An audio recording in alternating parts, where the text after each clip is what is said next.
안녕하세요, 블루스카이랜입니다. 오늘은 다시 머스탱에 대한 이야기로 돌아왔는데요. 많은 분들이 말씀하시더라고요.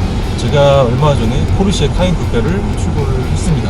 911 터보 S도 계약을 해서 올해 안에는 이제 출고가 될 예정입니다. 그런데 아니 포르쉐가 있는데 머스탱을 왜 타니? 이렇게 이야기를 하시더라고요. 그래서 오늘은 그에 대한 이야기를 준비해보았습니다. 머스탱만이 갖고 있는 가치에 대해서 이야기를 해보려 해요. 왜 자동차를 가격으로만 한정을 짓느냐? 가격이 중요한 부분이기도 하지만 그 가격만이 그 차량의 전부를 이야기를 해주는 건 아니라고 생각합니다. 이 앞에 문구가 있어요. 머스탱 신스 1964. 1964년부터 이 머스탱의 전통과 아이덴티티가 지금까지 이제 유지되어 온 거죠. 그건 진짜 대단한 거예요.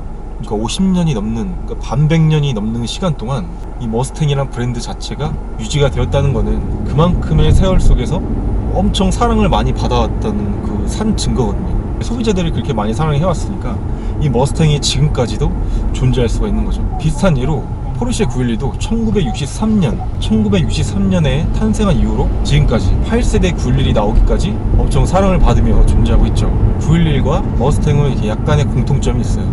이 차량이 시작된 그 시기적인 비슷함도 있을 뿐더러 포르쉐 911 하면 뭐가 떠오르시나요? 변하지 않는 디자인? 그쵸. 그 변하지 않는 클래식한 디자인이 지금까지 이어져 오고 있습니다. 근데 이 머스탱도 마찬가지예요. 길고 우람한 보닛, 그리고 사이드미러로 보이는 저 휀더라인, 머슬카를 상징하는 휀더라인부터, 그리고 앞에 인테리어를 보면은 이 쌍둥이 트윈 형태의 대시보드까지 이런 전통을 그대로 따르고 있습니다. 그런 말이 있잖아요. 클래식 이즈 포레버. 고전은 영원하다. 911도 그렇고 이 머스탱도 그렇고 그 고전에 갖고 있던 그 차량의 어떤 매력 포인트, 아이덴티티, 그 본질을 지금 21세기 2021년까지도 그대로 간직하고 있는 겁니다. 머스탱도 그렇고 911도 그렇고 자동차 각각의 고유의 매력이 있단 말이죠. 포르쉐가 아주 탄탄하면서 진짜 짱짱한 주행감을 보여준다면 뭔가 이렇게 차량에 덜컹거리는 이 약간 구식적인 느낌이 있어요. 확실히 서스펜션에서도 그렇고 막 세련된 느낌의 그런 자동차는 절대 아닙니다. 그런 거 있잖아요. 이게 왔다 갔다 하는 어떤 갭이 있긴 해요. 각 부품들이 움직이는 갭이 있긴 한데 포르쉐처럼 딱딱 정해진 짱짱한 느낌은 아니고 갭이 있지만 끝에서는 이제 딱 맞물려서 끝에서 이제 단단함을 유지해주는 그런 느낌? 그래서 뭔가 헐겁지만 오래 타다 보면은 머스탱만의 독특한 재미가 있습니다. 요즘 세대에 아주 엄청 빠르고 똑똑한 미션을 갖고 있는 그런 우수한 성능의 자동차들과 비교해 본다면은 머스탱이 갖고 있는 매력은 완전 달라요. 구식의 느낌, 좋게 이야기하면 진짜 빈티지의 느낌이라고 이야기를 할 수가 있습니다. 특히 이 미션이 그 느낌을 갖고 있는 것 같아요. 일단 보세요. 이 미션 움직이는 게 소리가 철컥철컥 엄청 진짜 빈티지함이 느껴집니다. 그리고 이 우람한 귀여움도 그렇고요. 이게 진짜 잡는 맛이 진짜 좋아요. 뭔가 이 빈티지한 느낌, 한 단계 늦은 기어 변속부터 해서 약간은 강하게 오는 변속 충격도 되게 뭔가 이것도 또 다른 매력으로 다가와서 이가에 막 웃음을 짓게 만들어요. 포르쉐가 엄청 완벽하게 칼같은 변속 속도와 드라이빙의 주행 감각으로 드라이버를 자극한다면은 이 녀석은 진짜 머스탱만의 고유의 맛이 있습니다.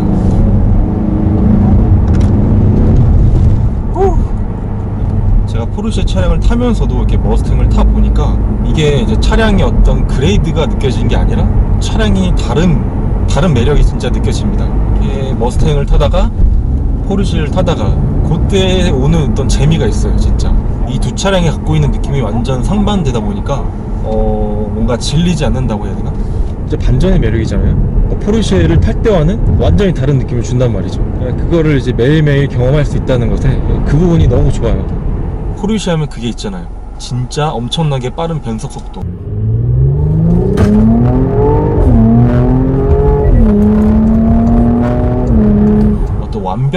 완벽함이 포르쉐의 매력이라면 머스탱은 뭔가 2% 부족한, 뭔가 조금 부족한, 그러니까 드라이버가 그 부족한 부분을 조금 보완을 해줘야 된다는 그런 느낌이 듭니다. 오히려 이제 자동차와 드라이버의 일체감은 어떻게 보면 이제 머스탱이 조금 더 높다고 이야기를 할 수도 있을 것 같아요.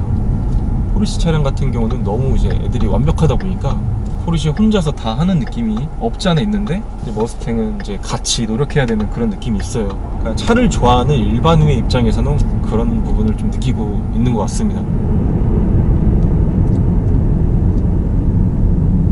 정말 머스탱 하면 제일 특별한 것은 이 보닛이죠. 보닛이 정말 높고 길고 진짜 강력하게 솟아있어요. 특히 이번 6세대 머스탱은 기존 머스탱의 그 고유 디자인을 유지하면서 상남자 느낌이 있었죠. 솔직히 머스탱에서는 거기서 이제 약간 여성적인 느낌을 가미한, 세련된 느낌을 좀 같이 가미한 느낌이 있어요.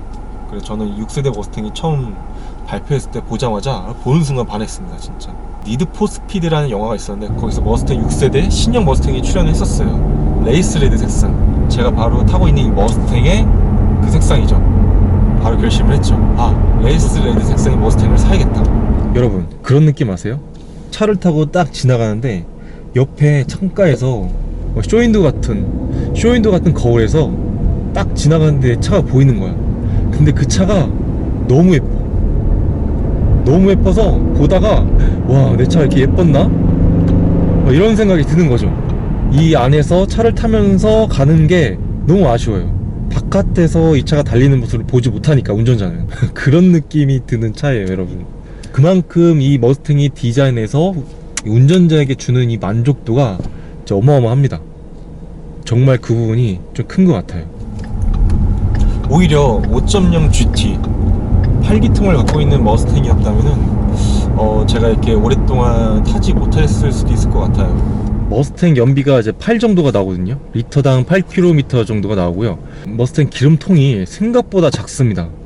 60리터가 채 안 돼요. 그러다 보니까 기름이 많이 들어가지도 않다 보니까 연비가 한 7, 6 이하로 떨어진다면은 확실히 진짜 주유를 진짜 자주 해야 하는 그런 번거로움이 있을 수도 있겠죠. 5.0 GT 같은 경우는 매일매일 약간 편안하게 타기에는 조금 부담스럽지 않았을까라는 그런 생각이 들어요. 기본적으로 머스탱이 스포츠카 포지션이다 보니까 전체적인 차량의 높이도 좀 상당히 낮은 편이긴 한데요. 그래도 이제 바닥부터 하부까지의 그 높이가 엄청 낮진 않아요. 되게 여유가 있습니다, 생각보다는. 그러다 보니까 웬만한 방지턱도 부담 없이 넘을 수 있고요. 다른 차들처럼 이제 하체가 긁히고 막 그런 일은 거의 없습니다.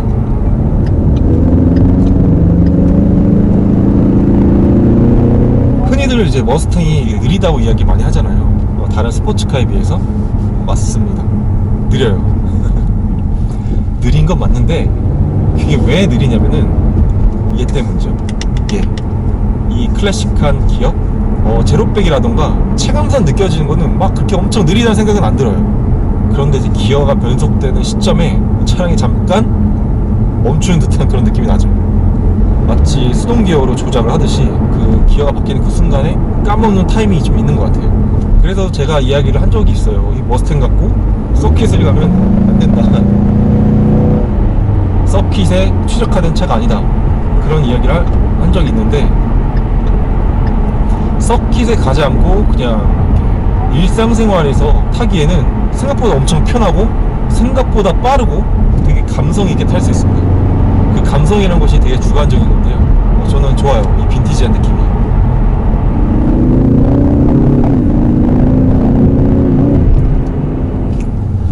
스포츠 플러스 모드로 달리는 것보다도 저는 오히려 이제 노멀 모드로 달리는 것이 뭔가 이 차량의 감성과 맞는 느낌? 엄청 팍팍 치고 나가는 그런 느낌의 자동차라기보다 여유있게 쭉 달려주는 그런 느낌을 주는 이 노멀 모드가 저는 개인적으로 더 마음에 듭니다.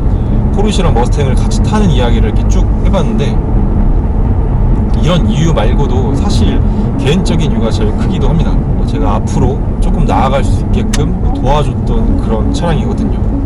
이 머스탱은 저에게 포르쉐까지 가는 길을 만들어준 그런 차이기도 해요. 힘들었던 시기에 제가 이제 앞으로 나아갈 수 있게끔 그런 어떤 저에게는 힘을 주었던 그런 자동차이기도 합니다. 마치 이제는 어떤 가족 같은 그런 느낌이라고 해야 될까요? 그런 게 있었던 것 같아요. 제가 첫 차인 아반떼를 탔을 때도 그랬었지만, 특히 이 머스탱을 타면서 자동차를 더 좋아하게 되는 그런 계기가 되었기도 했고요. 이 차와 함께 하면서 더 큰 꿈을 꾸게 되었던 그런 계기가 되었던 자동차이기도 합니다. 이 차량도 이렇게 매력이 많은데 다른 자동차들은 얼마나 더 큰 재미와 즐거움을 그리고 만족감을 줄 수 있을까, 그런 생각을 하며 살았어요. 이 차량으로 인해서 이제 많은 계기가 생겼던 것 같아요. 그리고 머스탱이 50년이 넘는 이 역사, 앞으로도 머스탱은 계속 이어질 거잖아요. 그 앞으로도 이어지는 머스탱의 긴 역사를 그 수많은 드라이버 중에 한 명으로서 같이 함께 한다는 게 되게 의미가 있게 와 닿습니다. 이거는 포르쉐에서도 같은 이야기이기도 하고요. 그만큼 어떤 자동차가 갖고 있는 역사가 저같이 이렇게 차를 좋아하는 사람들에게 주는 의미가 굉장히 커요. 그 오래된 역사를 지켜오기 위해서 얼마나 노력을 했을까요? 제조사들도 그렇고 그 차를 사랑하는 사람들도 그렇고, 그런 부분에서 어떤 의미 부여가 되는 것 같아요. 솔직히 말해서 차량의 가격만으로 차의 어떤 그레이드를 나눈다? 그렇게 이야기하는 경우도 많잖아요. 저는 이제 그런 게 참 안타까운 것 같아요. 이런 오래된 역사를 갖고 있는 자동차는 그 가격 이상의 어떤 가치가 있는 거라고 생각을 하거든요. 실제로 이 전 세계의 어떤 많은 부호들을 보면은 그 차를 좋아하는 부호들, 진짜 많은 차들을 소유하고 있는데 머스탱은 항상 최소 한 대씩은 갖고 있더라고요, 다들. 저도 차를 엄청 많이 좋아하다 보니까 차량을 여러 대를 운용하고 그럴 계획을 갖고 있습니다. 막 사치의 어떤 일부분이 아니라 제가 감당할 수 있는 한도 내에서 이 머스탱도 이제 그 중에 하나가 된 거죠, 저한테는. 현재도 그렇고 911을 출고받아도 저는 이 머스탱을 팔지 않고 오랫동안 타고 싶은 생각입니다. 이 머스탱의 부드러운 엔진음과 떨림을 느끼면서 이 빈티지 느낌? 이 느낌을 갖고 이렇게 달리는 게 너무 좋아요. 매일매일 진짜 너무 좋습니다, 여러분. 진짜 차는 보여지기 위해서가 아니라 진정으로 진짜 자신이 좋아해서 타야 진짜 큰 만족감이 생기는 것 같아요. 남들이 뭐라도 뭔 상관이야. 머스탱인데 50년이 넘는 이 전통의 자동차를 매일매일 타고 있는 거예요. 결코 엄청 빠르진 않지만 엄청난 감성이 있어요. 그거면 충분합니다.